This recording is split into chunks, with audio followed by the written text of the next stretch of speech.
बिस्मिल्लाहिर्रहमानिर्रहीम। निहायत ही मोहतरम और मुअज़्ज़ज़ मुसलमान भाइयों और बहनों, अस्सलामु अलैकुम रहमतुल्लाहि व बरकातुहू। दोस्तों, मेरे एक जानने वाले हैं, मेरे दोस्त हैं जिनका नाम उस्मान है। वो शादीशुदा हैं और अपनी ज़िंदगी का सच्चा वाक़या बताते हैं। उस्मान कहते हैं कि मेरी शादी को 1 साल हो गया है। शादी के बाद से अब तक मेरा निहायत ही बुरा हाल है। मेरी बीवी एक पागल औरत है। मैं काम से थका हारा शाम के वक्त घर लौटता हूँ तो मेरे सामने वो मुझसे लड़ने के लिए तैयार रहती है।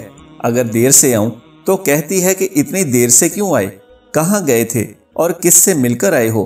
और अगर कभी कभार मैं जल्द घर आ जाऊँ तो वो कहती है कि आज जल्दी क्यों आ गए। चुनांचे उस्मान भाई कहते हैं कि मैंने अपनी परेशानी अपने एक दोस्त को बताई। मेरा दोस्त मुझे एक बुजुर्ग शख्स के पास ले गया। फिर मैंने उस बुजुर्ग शख्स को अपनी कहानी बताई और उनसे कहा कि बाबा जी, मैंने बहुत सब्र कर लिया, लेकिन मेरी बीवी को कुछ समझ में ही नहीं आता। मेरा दिल अब भर गया है और मुझे उलझन महसूस होती है। इससे पहले कि ये पागल औरत खुदा न ख्वास्ता मेरे हाथों कत्ल हो जाए, इसलिए मैं उसे फौरी तलाक देना चाहता हूँ। बाबा जी ने सर हिलाकर कहा कि बेटा, तुम्हारी मुसीबत का हल जान गया। मेरे पास तेरे लिए एक इलाज है और इस इलाज से तुम्हारे मसले हल हो जाएंगे। तो उस्मान साहिब कहते हैं कि उस बुजुर्ग शख्स ने हंसते हुए अपने हाथ मेरे कंधे पर रख दिए और मुझसे वो बुजुर्ग शख्स कहने लगा कि मेरे बेटे, अल्लाह पर भरोसा रखो। फिर उस बुजुर्ग शख्स ने कहा कि आओ और नमाज असर अदा करने चलें। नमाज का वक्त हो गया है, पहले नमाज अदा कर लें और उसके बाद मैं तुम्हें तुम्हारे मसले का इलाज बताऊंगा। उस्मान भाई कहते हैं कि नमाज से फारिग होने के बाद उस बुजुर्ग शख्स ने मुझे अपने पास आने का इशारा किया और फिर खुद अपने घर चले गए। जब वो बुजुर्ग शख्स वापस आया तो उसके हाथ में पानी की एक बोतल थी। उन्होंने वो बोतल मुझे दे दी और मुझसे कहने लगे कि ये लो बेटा, इस बोतल को अपने पास रखना और जब अपने घर में दाखिल हो तो घर में दाखिल होते वक्त इस बोतल में से एक ढक्कन पानी का भरकर अपने मुंह में डालना है, लेकिन इस पानी के घूंट को आधे घंटे तक ना तो अपने हलक से नीचे उतारना है और ना ही पीना है। और मैं ये चाहता हूँ कि तुम ये इलाज लगातार 10 दिनों तक करो। उस्मान बताता है कि मैंने अपना सर हिलाते हुए कहा कि ठीक है, मैं ऐसा ही करूँगा, जैसा आपका हुक्म। अल्लाह पाक मेरी बीवी के पागलपन को इसी इलाज से शिफा दे दे। उस्मान बताता है कि दूसरे दिन घर में दाखिल होने से पहले मैंने जेब से बोतल निकाली और बिस्मिल्लाह पढ़कर एक ढक्कन पानी अपने मुंह में डाला और अपना मुंह बंद कर लिया। जब मैं अपने घर में दाखिल हुआ, अपने कमरे में जाने के लिए किचन के सामने से गुजरने लगा कि मेरी बीवी की मुझ पर नजर पड़ गई।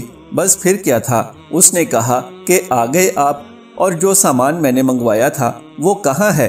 तो फिर मैंने उसे वो सामान दिया और अपने कमरे में चला गया ताकि इलाज का आधा घंटा गुजार सकूं। इसी तरह मैंने अगले दिन भी घर में दाखिल होते वक्त वही इलाज दोहराया। बोतल में से एक ढक्कन पानी निकाला और अपने मुंह में डाल लिया और फिर अपने घर में दाखिल हो गया। आज थोड़ा सुकून था और वो मेरे चेहरे को देखती रही और कुछ देर के बाद धीरे से मुझे बोली, खाना खाओगे, खाना लगाऊं। फिर इसी तरह बाबा जी का बताया हुआ इलाज करते करते 5 दिन गुजर गए और फिर 5 दिन के बाद मैं उसी बुजुर्ग शख्स के पास गया। बैठने से पहले मैंने अदब से बाबा जी को सलाम किया और पूछा कि बाबा जी, आपने उस बोतल में कौन सा दम किया है और पानी पर कौन सी पढ़ाई करके उस बोतल में डाला है। मेरी बीवी तो बिल्कुल वैसे ही बन गई है जैसे दुल्हन बनकर मेरे घर आई थी। आप मुझे बताइए कि इस बोतल में ऐसा क्या डाला था।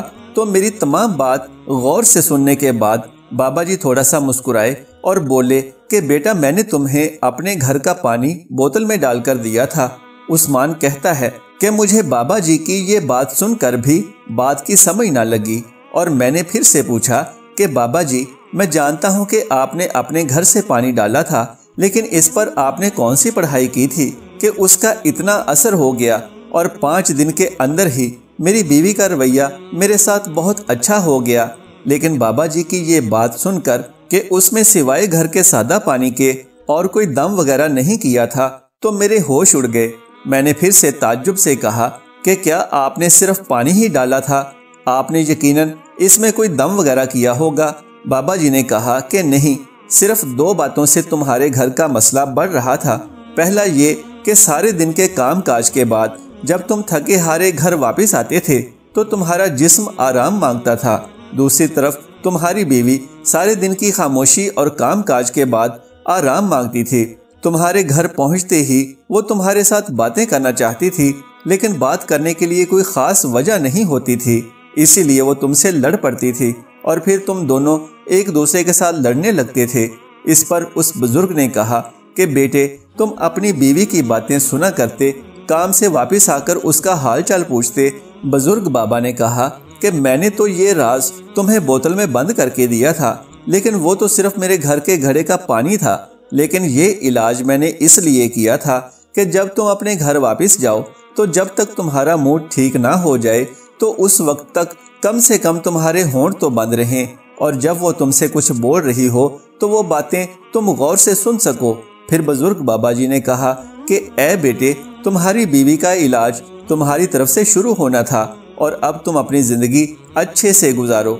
दोस्तों, अपनी बीवी को कभी दुख ना दें। मियाँ बीवी को चाहिए कि वो छोटी छोटी बातों पर एक दूसरे की तारीफ करें, क्योंकि इस अमल से मोहब्बत परवान चढ़ती है। एक बीवी तब तक अपने शौहर से लड़ती और झगड़ती और जिद करती है जब तक उसे अपने शौहर से इस बात की उम्मीद होती है। जब उम्मीद ख़त्म हो जाती है तो वो लड़ना और जिद करना बंद कर देती है। एक औरत की खुशियाँ, शरारतें और मनमानियाँ अपने माँ बाप के घर ही होती हैं। ससुराल में औरतों का सब्र और गैर जिम्मेदारियों का इम्तिहान शुरू होता है। मर्द का काम औरत को समझना नहीं, बल्कि उसको महसूस करना, उसकी हिफाजत करना और उससे मोहब्बत करना है। ये सारी बातें औरतों को कड़े से कड़े हालात में भी जीने का हौसला देती हैं। जो औरतें कहती हैं कि मर्द अपनी ज़ात का होता है, उसे किसी का ख्याल नहीं होता, वो उसे ज़रा गौर से देखें। पूरा साल पैसे कमाने वाला अपने लिए कितने कपड़े खरीदता है। मियाँ बीवी का रिश्ता मुकाबले का नहीं होता, बल्कि मोहब्बत का रिश्ता होता है। अगर मियाँ बीवी आपस में एक दूसरे से मुकाबला करने लगे तो दुनिया का मुकाबला क्या खाक करेंगे। किसी भी मर्द की ज़िंदगी में बहार उसकी नेक बीवी से होती है।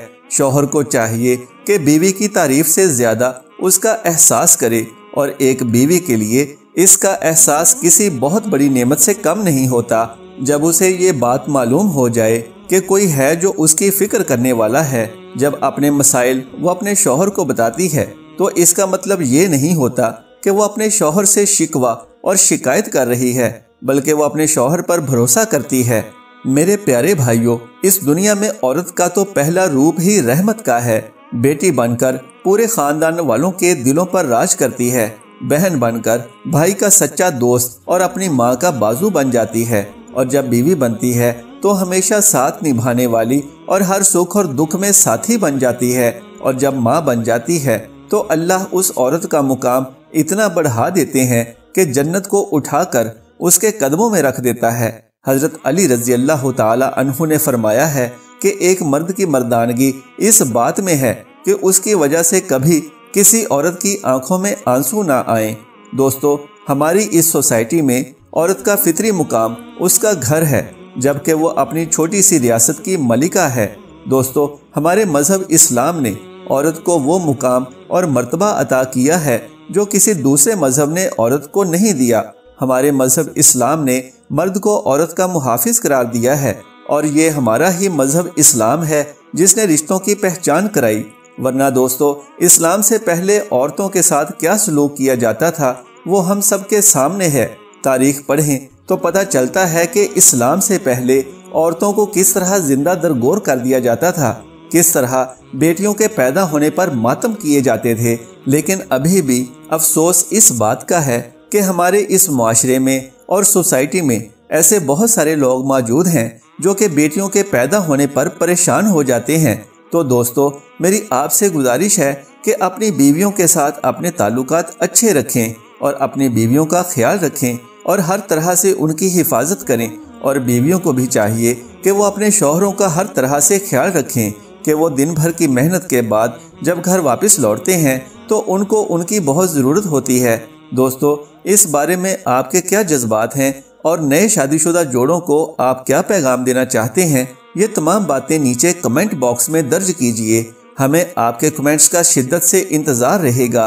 दोस्तों, अगर आपको मेरी आज की ये मालूमाती वीडियो पसंद आ जाए तो बराह करम इस वीडियो को लाइक और शेयर कर दीजिए और मेरे इस्लामी व इस्लाही चैनल कुरानिक वज़ाइफ बाई शहजाद मिर्ज़ा को सब्सक्राइब कर लीजिए। जज़ाकल्लाहु खैरन कसीरा। अल्लाह हम सब का हामी और नासिर हो।